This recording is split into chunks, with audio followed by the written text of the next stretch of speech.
He has often been called the mind of the movement.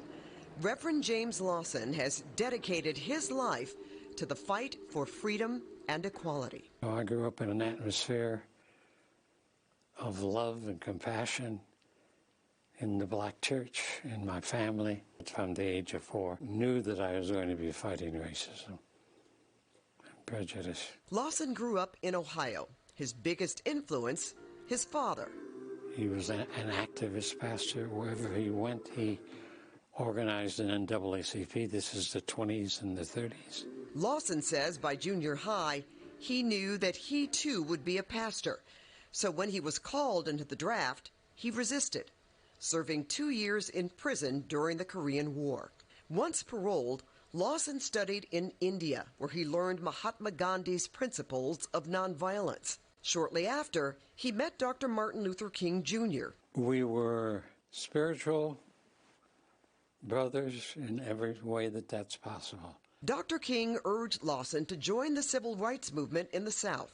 I had made the decision by 1952 that as soon as I could, I would go south. I knew it could be done through the nonviolence of Jesus. Without hesitation, the lifelong activist began hosting workshops and trained many future leaders. Reverend Lawson and his students' nonviolent resistance led to the desegregation of Nashville's lunch counters, a first for the U.S. Lawson and his students were behind every major milestone of the civil rights movement, including the momentous March on Washington 60 years ago. It came out of the Montgomery movement, Montgomery desegregation of Birmingham, Alabama, which was many of us called it. Reverend Lawson says the idea was born in a meeting with Dr. King and the Southern Christian Leadership Conference. One of the things that they were saying was, we must storm the Capitol.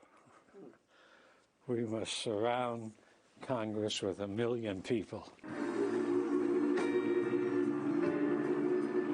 No group of people in the United States ever petitioned Congress and the president in that fashion before. Considering the march 60 years ago, all the accomplishments that have been made, do you feel that this country has taken steps backward?